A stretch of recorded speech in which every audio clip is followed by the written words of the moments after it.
That's what he said with Cedric D. Sanders. 100% real, raw, and uncut. Deadass.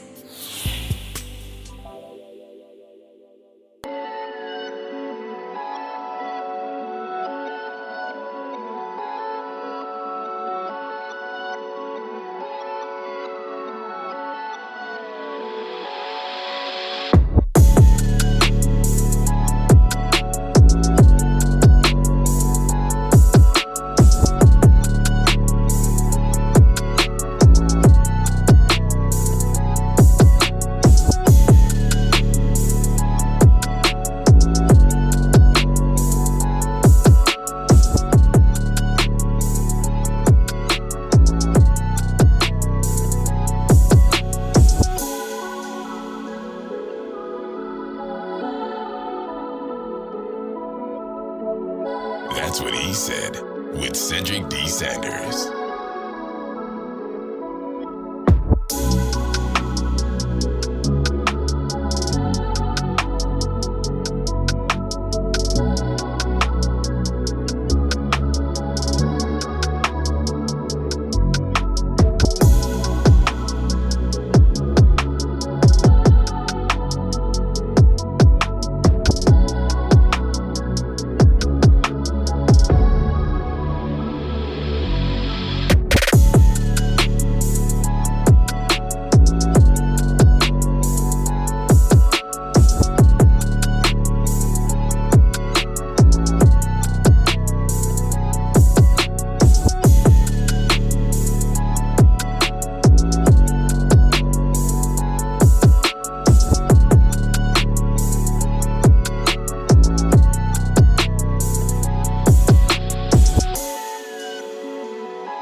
Welcome to another episode of That's What I Said with your host, Cedric Sanders, giving you 100% authentic, real, raw, unapologetic truth with no filter.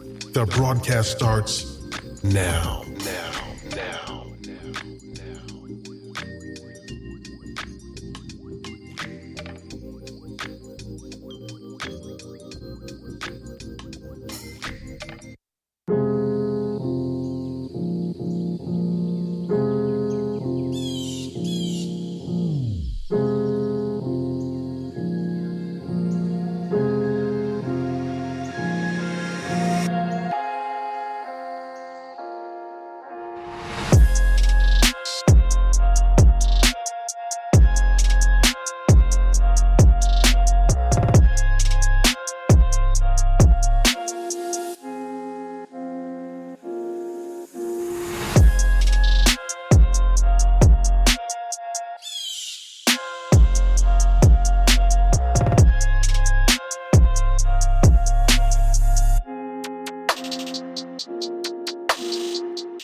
What's good, everybody? Y'all already know what time it is. It's Friday.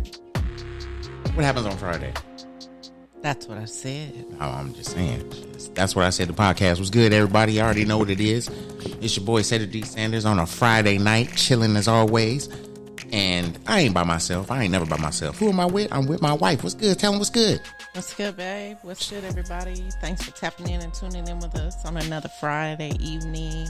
We got the goods coming to you live and direct. Let's go. So I had this thought about tonight's podcast, and I kind of want, I don't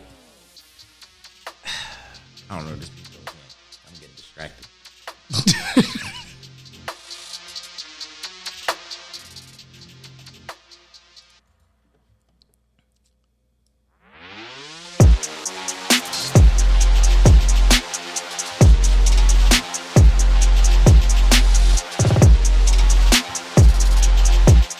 All right, so done with the distraction show. Peace and love to everybody. Hope everybody's enjoying their Friday.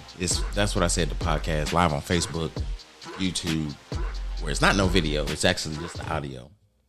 Yes. And this is a podcast where I try to give my own take on things that's going on in our world. Particularly, I like to talk about finance because I think that's one of the key things that a lot of people steer away from when it comes to just adulting.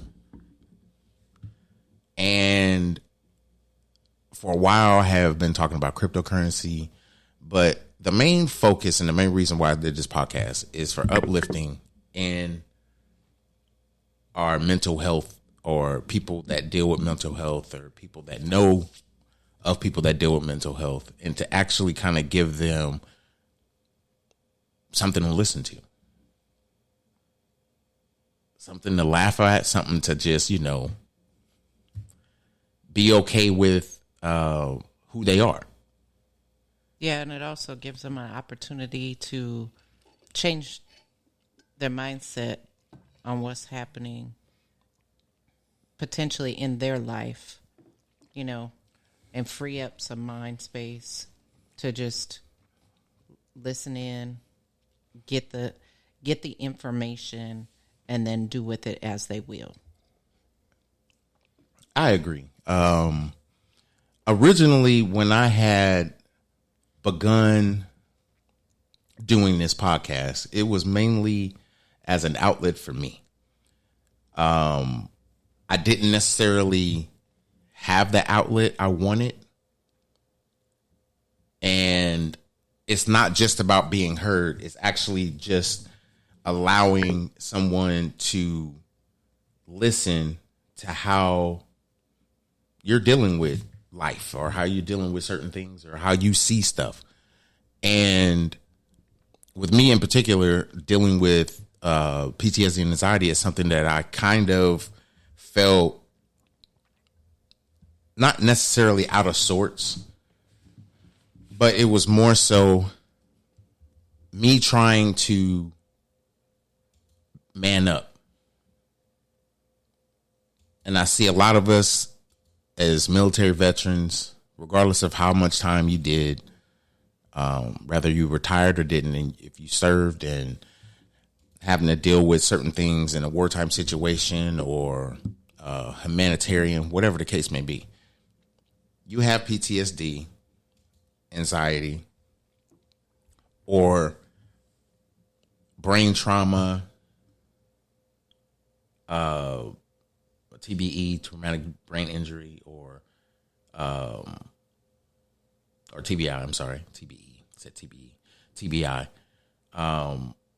or whatever your mental health condition is. Bipolar, whatever. You should be able to have the ability to express yourself, or at least listen to someone that inspires you to speak your mind. Yeah, you should be able to speak freely and not feel like you have to hold everything in by yourself and just maintain all the noise that's extra going on with you. You should be able to talk about it to anybody and everybody. Well, this is the problem. And I'm glad we're talking about it, but this is the problem. Having that space to be able to actually, say what you're dealing with, how you're dealing with certain situations going on in life, however you live your life, whether that's you watch TV, you're really into TV and you watch reality TV, or you're always on social media, whatever it is you do or don't do, you should be able to express yourself to people that'll listen to you, and not because of the fact that they feel sorry or they feel some type of way about your mental health. I don't want to say illness, because when you say illness, it's almost like it's uncurable. Right. Or it's just an illness that people deal with. Not that it's not incurable, but it's main staking point is to not be so socially wrapped around what everybody else thinks mental health is and trying to not fit into the stereotype. I'm black. I'm going to have a fucking stereotype because that's how people are. Let's call a spade a spade. That's the name of this podcast tonight. Calling a spade a spade. I am probably one of several people that keep it real. The problem with that is that when you start listening to a podcast or you look at a video or a reel on social media or YouTube, listening to the radio, whatever it is, we get comfortable with the people that we like to listen to because of who they are. Regardless if they telling us 100% real shit or they're just telling us what they can tell us, it's always from their state of mind. But the problem is people's state of mind changes not because of the fact it's about them and they feel like they have to, cookie coat a certain amount of conversation so that the right people will listen to you so that you can be heard, not just amongst your peers, but a bunch of other people that you've never met or know in your life just so that you can be popular. I don't do this to be popular. No. I've been doing a podcast for 3 years. Most people would have stopped if they had nobody listening or less than 10 or 20, whatever. I've progressively accelerated my audience and consistently tried to do my podcast as much as possible. True. And a lot of times, I like to take mental health breaks because I have to. It's hard sometimes to act like everything is okay when everything's not okay. Right. You could be dealing with a lot of things that you don't want to burden other people with. At least that's what you feel mentally. But for me,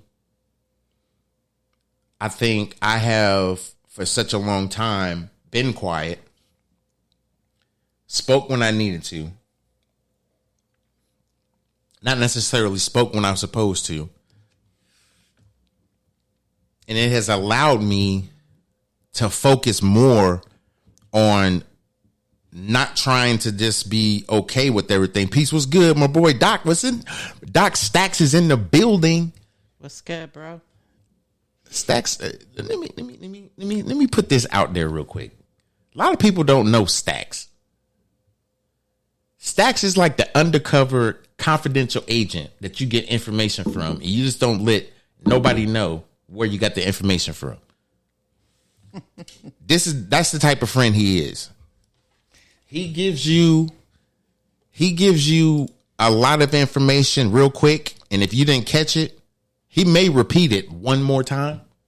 But that's all you get. But that's all you're going to get. See, I'm the type of person where I tell you once. If you don't grab a hold of that, the opportunity may arise for you to have a conversation with me, and it may come up again. If you don't take that opportunity, trust me, that's the hidden second. I learned this years ago. You give the obvious first, but the hidden second is the key to any communication. And I'm going to tell you why. The hidden second is always, if you don't take this, you ain't getting no more. I know y'all remember that growing up. Ask for $5 and you get $1. No, you ask for $20 and you get a $5. You better take this. You ain't getting nothing else. Guess what? That's why that hidden second is like a key element to calling a spade a spade. And I'm going to tell you why. Because sometimes being real to people and telling them how you need, it could be, okay, case in point. Let's say you have a friend and this friend you've known for, say, 5 years. And for 5 years, this person has not really grown up. You have progressively gotten better. You have progressively become more and more of the person that you have been destined to be. And you decide to have a conversation with your friend because you've been friends for a while. And the conversation will go just like this. Hey, bro, you need to figure out what you're going to do. I'm moving. I'm trying to do these things that I need to do. And, bro, I'm progressing and you regressing. And I need to know what's going on. Like, you not getting any better. Think the situation ain't getting any better. It's like, you know,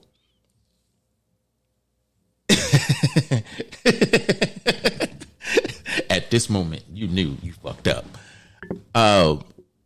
It's just like that. But then it takes a lot out of that person. And I need to be real about this. People that say they're real actually have feelings. They're just not yours. They're just not yours. They don't belong to you. When someone's being real about something and they're telling you facts and they're telling you, like, this is unequivocally, I know this being truth.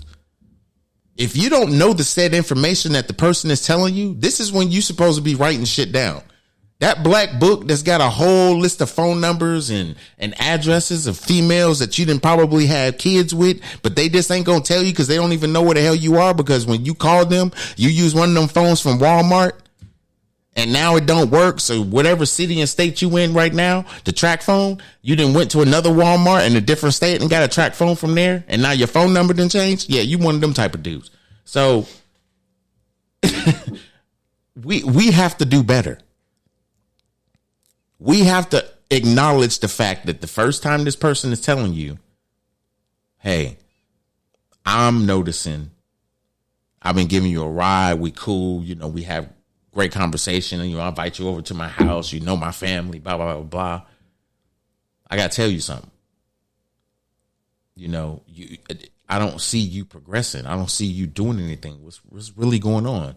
I've been giving you a ride for like 3 years. What's up? I don't have a problem with it.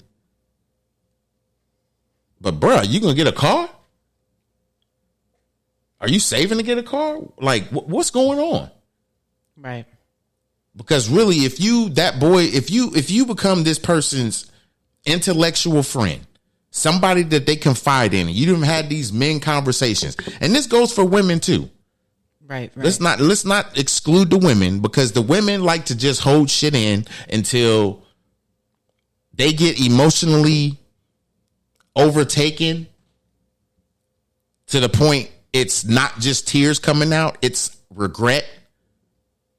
It's all kind of shit. It's all kind. Yeah. I mean, women are confusing. You don't know. You might get regret. You might get, fuck it. You might get, we are terrible. I'm done. You can get, I don't know who your friends really are. I mean, you can get all this emotion all in one tear and not even realize that tear or where that tear came from. Yeah. And for women, and I know I can speak for myself on this one, we harbor a lot of things that progressively have just built up on us.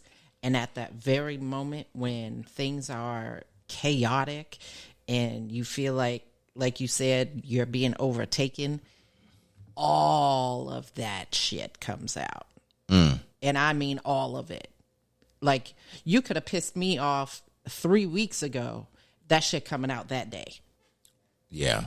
In that very moment. Because I held on to it and didn't say that you pissed me off about whatever.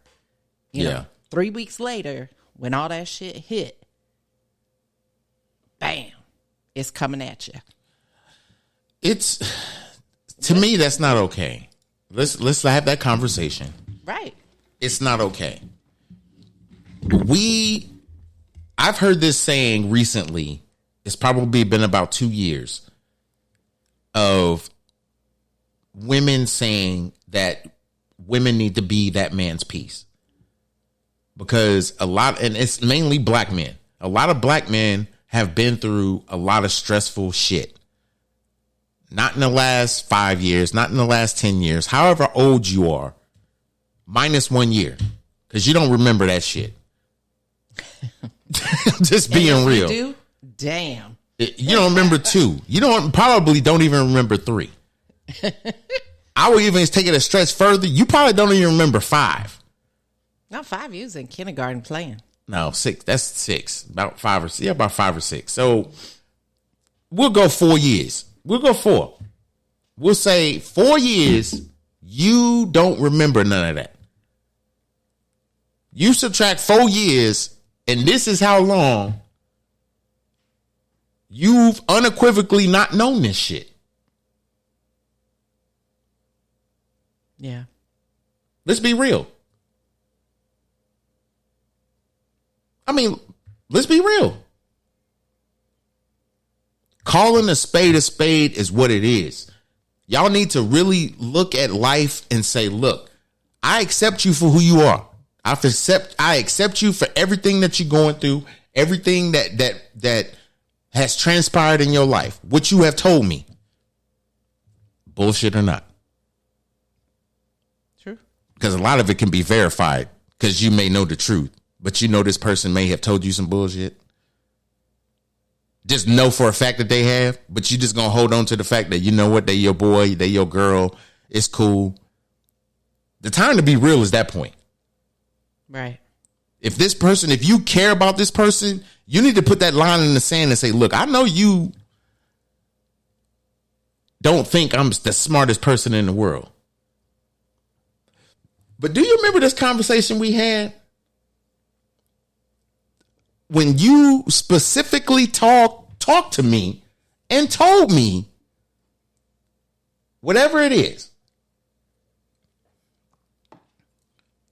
And I held that shit and just like, this is not an argument. This is not the time to have an argument. I need to let this play out because I need to see who this person is, because I genuinely care about this person and I want to be there to try to help him if I can, or her. But if they're not ready to receive that, then they need to receive me being gone. Yeah. Because the reality is we're not telling these people that don't want to fix whatever it is they need to fix their shit. I'm trying to build a business. I'm not trying to build a business and have a mental capacity to always think about the people that are taking instead of trying to give back. Being real, or better yet, calling a spade. We sometimes humble ourselves and not say nothing. True. And we have somebody that's real like us that we end up having this conversation with, rather it's with a cigar, a glass of bourbon. You're putting something in the air. And to put something in the air, what they say, when you smoke a cigar, we're going to put something in the air. When you're going to put something in the air, there's a lot of things you're going to air out. Yeah. And a comment from Facebook said, we also have to learn to let things go from previous relationships. What? Ding, ding, ding, ding. Ring the bell. Hold on. Where's that thing button at? Where's the button? I got to find it, y'all. I'm sorry. I'm not doing my producing thing like I was supposed to. And that right there is a, where'd it go? Bang, bang, bang, bang, bang. Shots fired. That's real. That's all the way real. Yeah. You have to. Because if you're continuously bringing over things from your previous relationships, whether they were friendships, whether they were marriages, Yeah, you're right.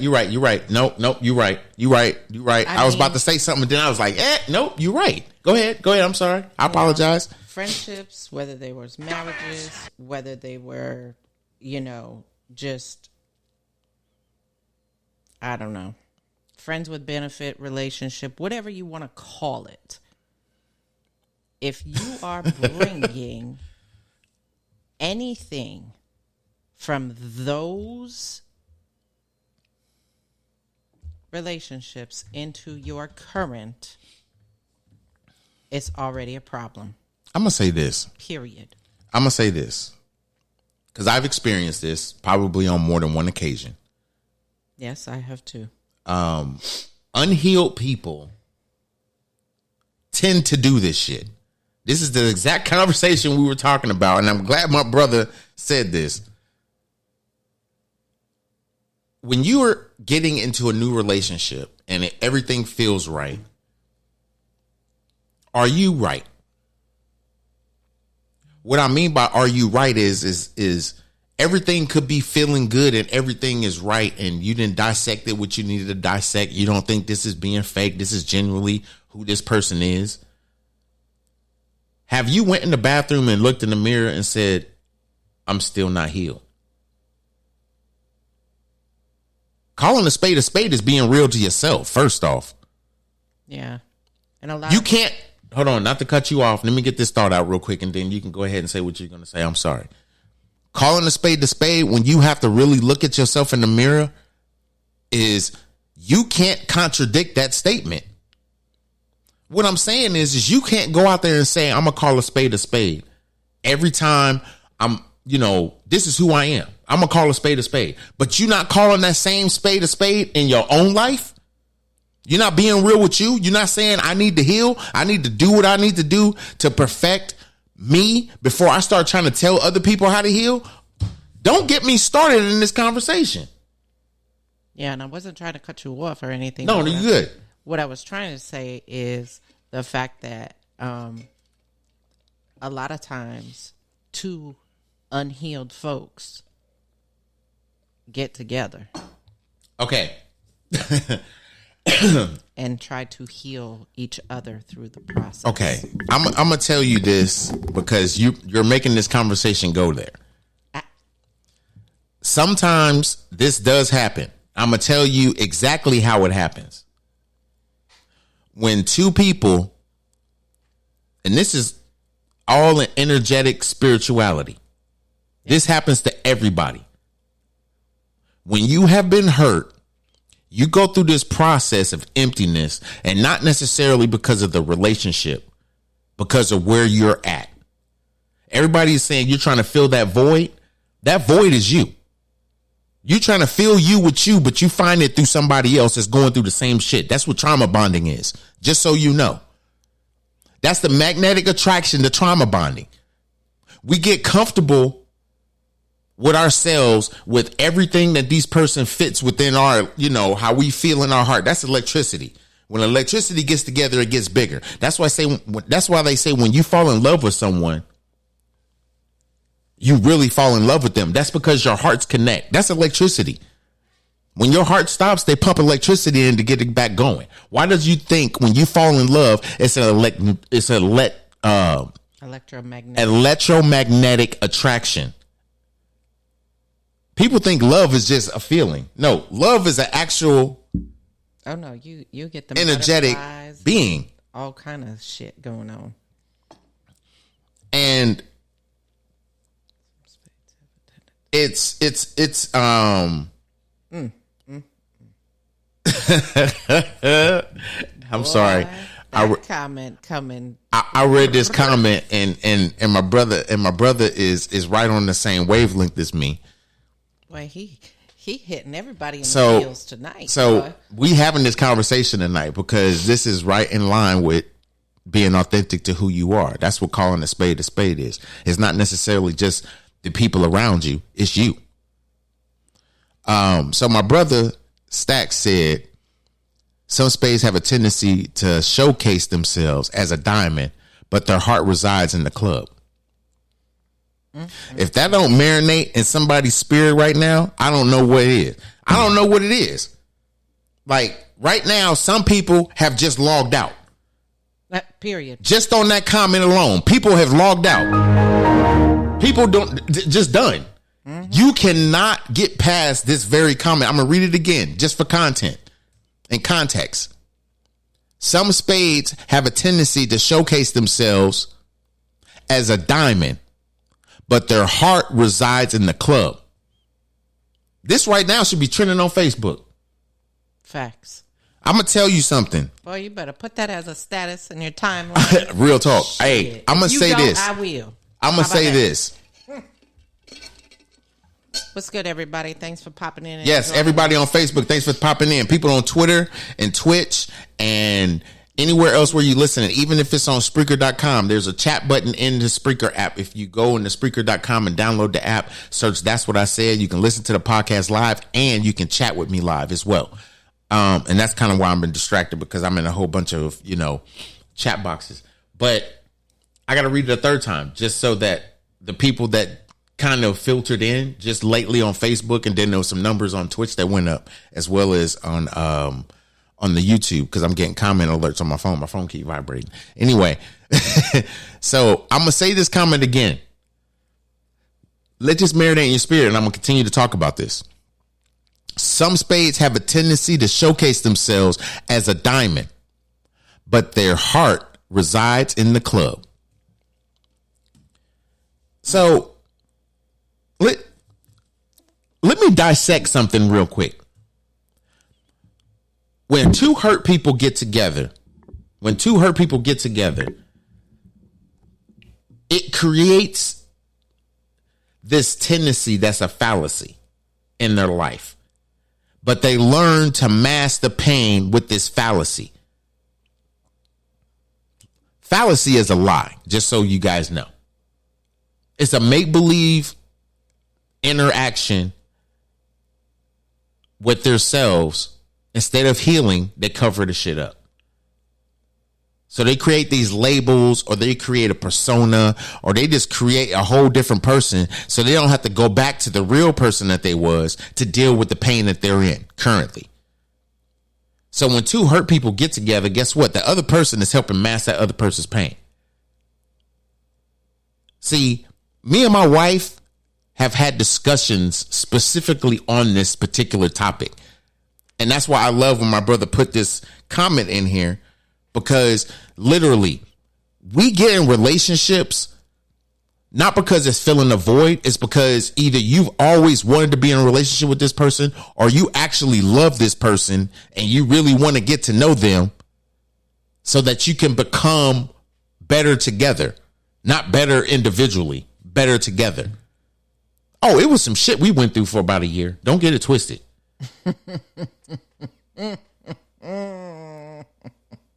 Like literally, we were sitting on the porch. A year? The first year. You sure it was? Actually, it wasn't even the first year. It was like the first 2 months. No, I think it may. It may have went on because I was in observation mode, like I was in the military. So I know it was 90 days. So 90 days is usually 3 months. So it had to have been within 3 to 4 months. Stacks, your brother gave me the damn 90-day observant mode check. Mm-hmm. That's the whole reason why they got the whole sponsor program, is because the first 90 days, that book, the first 90 days, wrote out everything. I don't want to get sidetracked, but I want to talk about the first 90 days real quick too. But anyway, it goes to an unbelievable situation when you get in a relationship with someone. You may not be completely healed, but you are healing. You know how to get over this situation. And for me, I hate to be a hypocrite and say that it was a very hard process, but for me, I knew what I needed to do. And it wasn't about just getting over somebody to get under somebody else, because that's a mentality that's in a lot of relationships. Right. All I got to do is just go to the club and do. Meet the next one. But you on Facebook and TikTok and everything else talking about you a bad bitch. But you really going to the club looking like a broke one, because soon as the homie that you've been wanting to talk to come up to you, and he immediately sound like all he wants to do is get in your pants, you do it. Knowing that he came to you with that dog ass bullshit, but because you want attention and you really want to go home with somebody, and he just happened to notice you because you ain't in that typical club outfit that you normally in. You in the club outfit. You ain't in the diamond club outfit. You in the, I want to lay down on a bed from Motel 6 while you thrust up in me. That's the type of fucking outfit you had on. I'm saying sorry to the people that's going to listen to this later, or to the people that's listening to it now, but I'm speaking real shit, calling a spade a spade. We wonder why we get into the situations we in, and then it's like, I hate my baby daddy. No, you wasn't hating your baby daddy when he was just noticing your ass. Let's be real. Let's have a conversation about why people change. That's a 9-part top per damn podcast. I want to do that shit for 3 weeks. At least. People personify potential, preferably pursuing procrastinated performances. Yeah, damn. That's a post. All the P's. That's the post right there. I was gonna add a word, but I'm gonna leave it alone. Thanks. Pussy. So I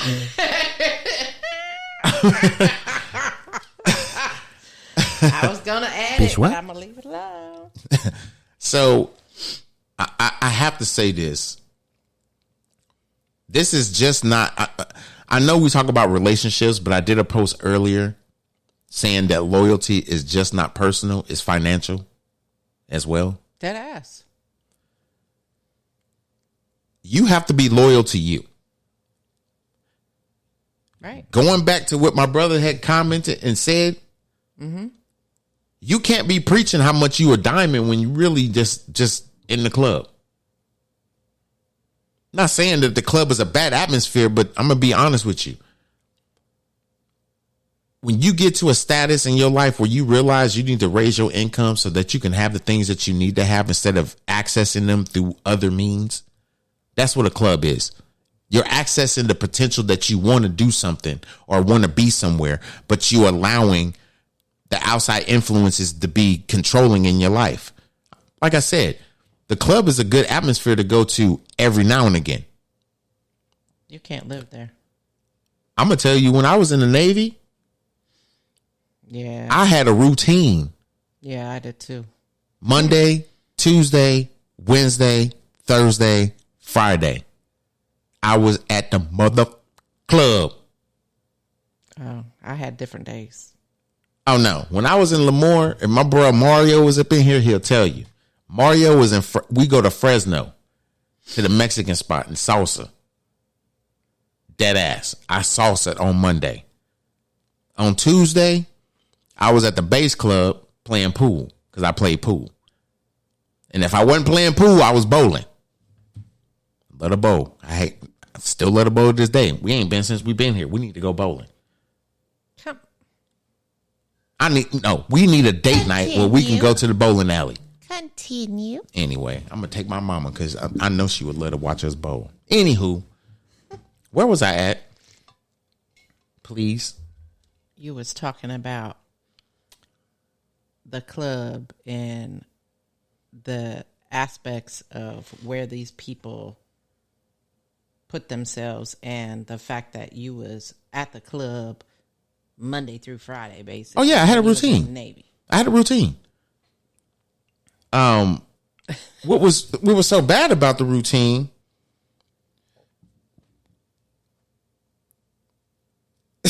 What? You ain't right for that, but you right though. Yep, clubs are full of jokers, big and little, waiting for a royal flush. No, they can't even feel a royal flush because they jokers. Ain't no jokers in the royal flush. Get up out of here, bro. What you doing in here? That's what the bouncers are for. You know what the bouncers are?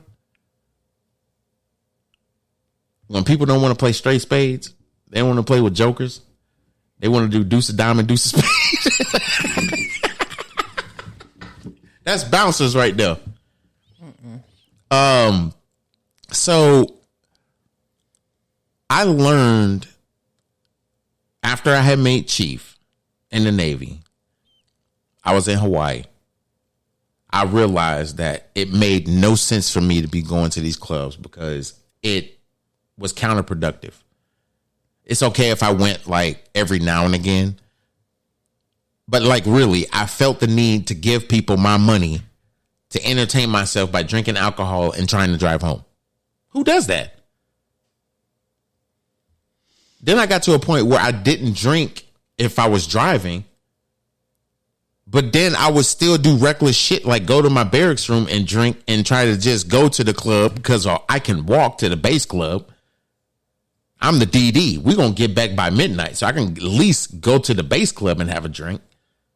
I can walk there and walk back to my barracks room. It didn't matter what the condition was that I walked back as long as I got back. Wow. This is our mentality, though. We get into reckless relationships where we get drunk off the fact that this person can feed us everything that we wanted to hear in the previous relationship that we were in. But we're not in that relationship. We do the club the same way. We go there and get drunk in hopes of being a personality that's not who you are.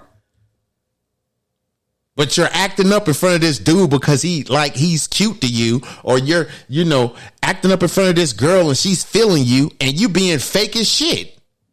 Yeah, you're not being yourself. You ain't even being loyal to you. One love, Stacks. Thanks for listening in. Appreciate you. Yes, sir. Appreciate the comments. Sorry. No doubt. The Phillies are down, though. He said the Phillies are down 2-0. Yeah, I know. I'm mad about it. I actually want the Phillies to win, but they're playing the Astros or the assholes. I mean, that's how we need to say Astros from now on, regardless if they win the World Series or now. The Houston. Hold on. So it's the Houston. Anyway, let me stop. So we have to mirror the same type of relationship we want to be in when it comes to our finances. And people don't want to do that because it's like they want to concentrate on the shit that has nothing to do with them, that's surrounding us, instead of listening to you. Just listening to you. Listen to everything about you. I don't want to do that because that doesn't make sense. So I'm just gonna pay attention to that shit over there. You have to want to build an empire, man. No, it's not about building an empire. You know what it's about? It's about having generational wealth, making sure you make enough money to take care of your kids' kids, and living the way you want to live. Because once you have all that, life is not even just more precious to you, but when you leave this earth, they're going to be taken care of.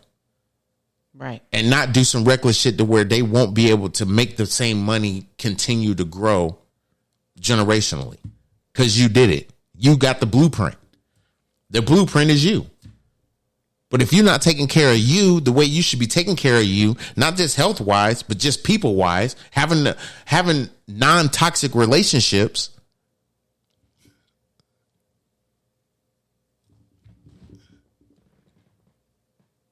yeah, you can't. You can't have non-toxic. You cannot continue to have toxic relationships around you or within your circle. I'm gonna say this with an empty wine glass. You cannot. The toxic relationships have got to go. Period. I gotta play my disclaimer because it's about to go down. It's I don't give a fuck. I wasn't talking to you. Sorry. It's really Oh, green Jimmy the cricket suit wearing ass motherfucker. Oh, We get comfortable sitting around here waiting on somebody to be our Boaz when you the asshole. You are critiquing every good person that comes in your life, yet you expect the good person to come into your life when you're not good to yourself? Why? Why? We sit here and badmouth great men. All because of an experience you experienced in a previous relationship that you still not healed from because you keep bringing it up. If you don't stop sucking the dick of an elephant and come to reality, real talk, the reality is that person don't give a shit how you feel. So why are you insecure? Why are you not just not insecure, but why are you feeling less than? Why are you trying to compare yourself to somebody else? Why don't you live free and actually think for once, oh, you know what? I think I've restricted myself from actually trying to understand this or trying to be better at that or trying to just say, you know what? I never thought about it like that. I've restricted myself because I'm sitting there like, why? When it's not about why. We say why because we don't know. Have you ever asked yourself why? No. You ask other people why. Why the fuck do you do that? Why are you bothering me? Why does it smell this bad? We ask why because that's not shit we know. We are curious. So why the hell do somebody have to complain about this, that, and the third because of how you're acting or because of how you're perceiving life or how you're doing things? Why? There should never be a why in the conversation when it comes to a relationship. Let's be real. And it sure as shit shouldn't be a why questioning who you are.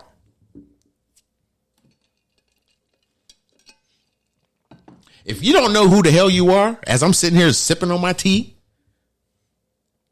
knowing it's a bunch of unhealed ass niggas that like to sit there and listen to the podcast, but not put a comment or not even try to say something about the comment or what I'm saying or anything else, I'm just going to be real.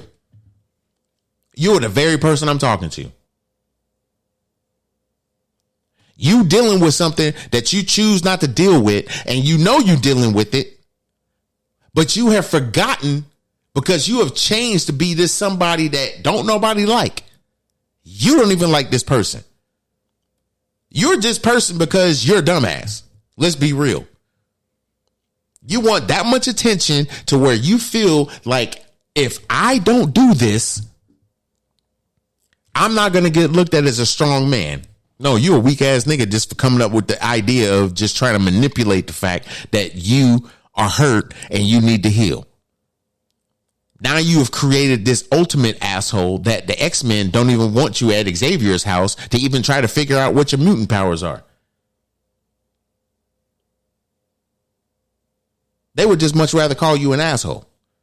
And not the figure of speech of being an asshole, because I'm an asshole. No, you're the asshole that don't nobody want to smell, don't nobody want to wash, don't nobody even want to be around. You the stinky asshole. That's not even, people don't even want to tolerate that. If they smell something that smells like something from back there, they taking a shower. I smell, no, I got to deal with this. You think they don't deal with that in their life?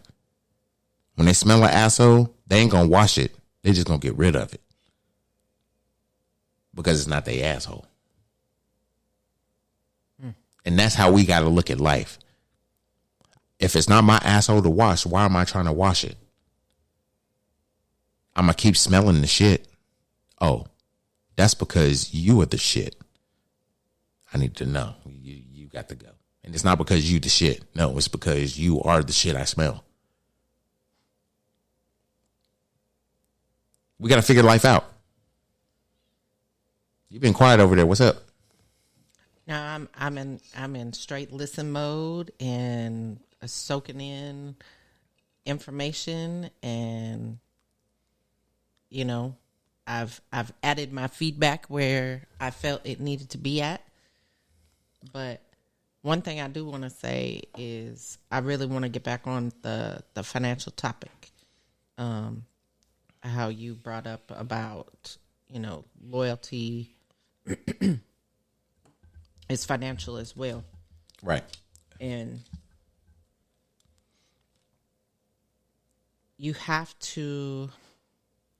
sometimes you have to look at your entire portfolio and do a reset. You know what? Because you may open that portfolio and you're going to see what looks like an astronomical freaking roller coaster. I'm going to say this. And you go close that shit back up and you go set it off to the side. Yeah. And that's when you need to do the hard reset and get your shit together. So both on a personal level and a financial level. So let's reset the podcast. That's what he said with Cedric D. Sanders. And shift gears, not necessarily in so much the topic, because calling a spade is still within value here. And talk about the financial situation. A lot of times people make money from something that they've learned to be comfortable with making money with. True. Not that there's a longevity of the process. They just get comfortable in making money the way they make money. Here's the issue. The issue is that a lot of us are not making money in an active, passive way to where our kids are taken care of. Right. If no asset. Yeah, if we are gone, is this active asset or active passive asset going to continue to make money so that your family's taken care of even further? No. It's a current situation that you never gave anybody the secret to. So guess what happens? When you're gone, the money's gone. Right. So we don't have viable solutions to correctively make our financial decisions permanent so that we don't live the way our people lived many years ago. We don't think that way. No. We get into an impoverished mentality and that's it. It's like, I'm just going to get comfortable in the situation I'm at. No. Some people want to hustle. Some people want to get in a better situation, and it's not even financial. They just want to get in a better situation. But you don't even have a goal set in mind. You just want to get out of the problem that you're in right now. And now we sit out there and create financial suicide because we live through other people. So when we do get some money and we get a good job, we're in debt because we're trying to impress somebody else, or we're trying to impress other people, or we're trying to fit in so that you can get yourself out of the situation that you may be in financially, whatever it is, and be somebody you're not and say, I hang out with millionaires and blah, blah, blah, but you only got negative $300 in your bank account. So what are you doing hanging out with millionaires? You trying to learn their strategies with what money? Yeah, a lot of times people, that old saying, they trying to keep up with the Joneses. Oh yeah, that's obvious. And people, it's sad. That's the mentality that you will never be honest with yourself with. Calling a spade a spade. You cannot be honest with yourself and just say, I may have made friends with people that make $1 million, but they only know the story that I told them. Is it the truth? Probably not. Yeah. You got to go work tomorrow and, I don't know, cook fries. Because they was trying to get in where they fit. Or try to impress people. It's like I'm trying to impress somebody so I can get out of the living situation or the area that I'm living in and go live somewhere else so people can be jealous of me. For what? To do a home invasion and cut your ankles off? Yeah. And now you in SpongeBob SquarePants fucking house shoes? All because you wanted to cutthroat and be some dumb shit? It's like, why? We have to do better and genuinely actually do better just because of the fact that we want to have sex unprotectedly and create babies. Now you responsible for the shit you wanted to do, but you ain't got no way of taking care of them because all you do is change oil at Jiffy Lube. Not knocking that particular job per se, you know, whether it's at Jiffy Lube, change your oil or whatever. Not knocking that, but do not try to continue to, as Cedric said early, live in a fallacy and not be real and true to yourself. Call a spade a spade. So I'm going to be just short of an hour, but I want to say this on the financial side. You ever heard of income shifting? I haven't. Income shifting is a set of strategies that is an ability to be able to bring money, more money, back to you that you've already earned. Really? So you have a job. You work at Jiffy Lube. You've been there for about 8 years and you get paid, you know, about $45,000, $50,000 a year. But you've been paying a lot in taxes and you're just like, what the heck is going on? You ever thought about somebody actually being able to just say, hey, you've been paying too many taxes. I'm going to redo your W-4 for you.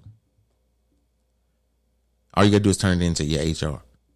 Ain't like it got to be approved by your boss, because it ain't. Right, because it's your money. It's your money. We need to have a deeper conversation about that, but I ain't going to do it on my podcast. I just wanted to bring that question up because I thought it was very interesting, especially when it comes to finances. Absolutely. And for y'all listening, I don't care where you at. Don't feel embarrassed. Don't feel shy. If you didn't know what income shifting was until I actually briefly explained it, you need to comment me. Absolutely. You need to comment me, not just on the Facebook Live, but like I said, wherever you're listening to, comment me. Yep. Because you can't Google this. You cannot. You can Google what they want you to believe income shifting is. The truth about income shifting is being able to put more money in your pocket for what they programmed you to do. Go to school and get a job. Play nice now. They didn't tell you about nothing about having your own business, having more tax breaks for having your own business at home, and telling other people how to do it. Or better yet, helping people. Trying to anyway. Yep. But that's a different conversation that I'm not going to get into because I really don't want to talk about how people think things are a scam when you're actually just trying to help them have a better life financially. Exactly. Comment me. And I'm going to say this. Did y'all realize I've been in so many great things since I started my business? It's pathetic. I listened to this and it just blew me away. Do y'all realize how much credit card debt we in?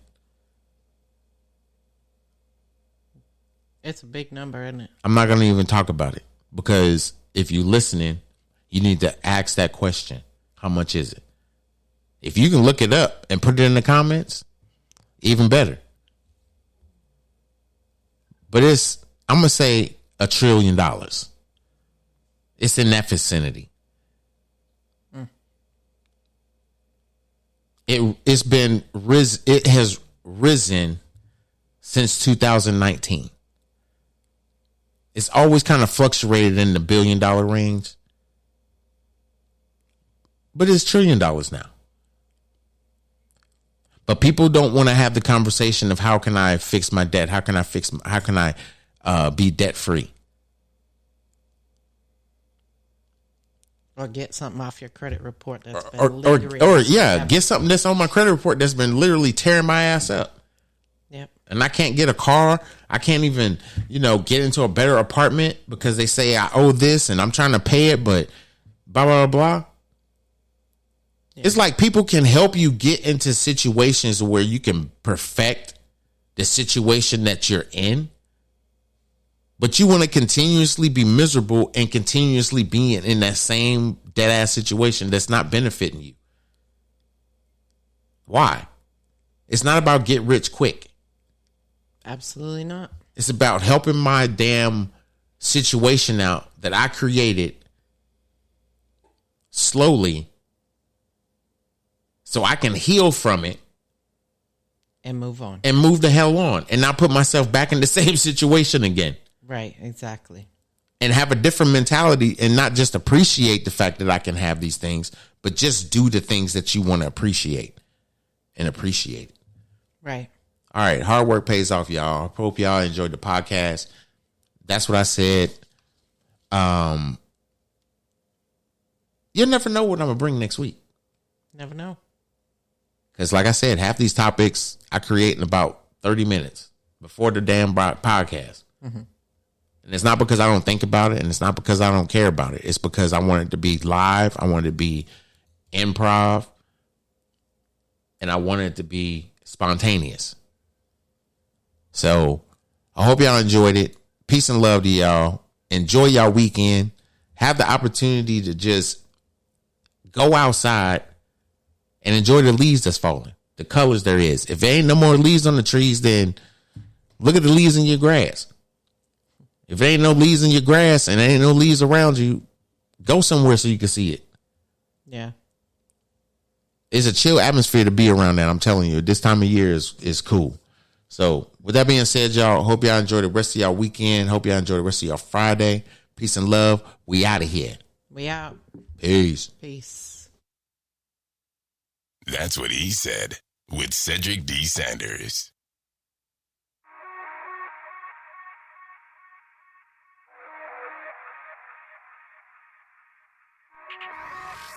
Hello, my name is Cedric, and along with my beautiful wife, Connie, we'll be hosting my brand new podcast, That's What I Said.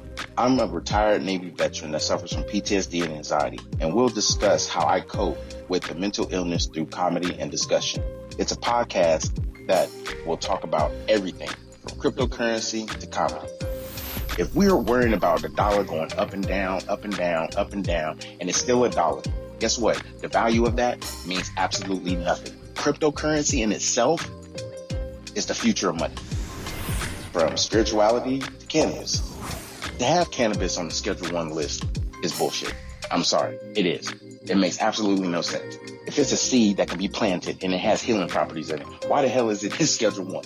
Last time I checked, cocaine don't have healing property in it. From interracial relationships, I don't have a problem with people talking about interracial relationships. People try to talk bad about my interracial relationship just to think that they can get under my skin. I mean, really, it don't bother me. I mean, let's not make, call a spade a spade. But if you have a problem with someone that's in love, it shouldn't matter the race of the person. It's a mental illness in our community.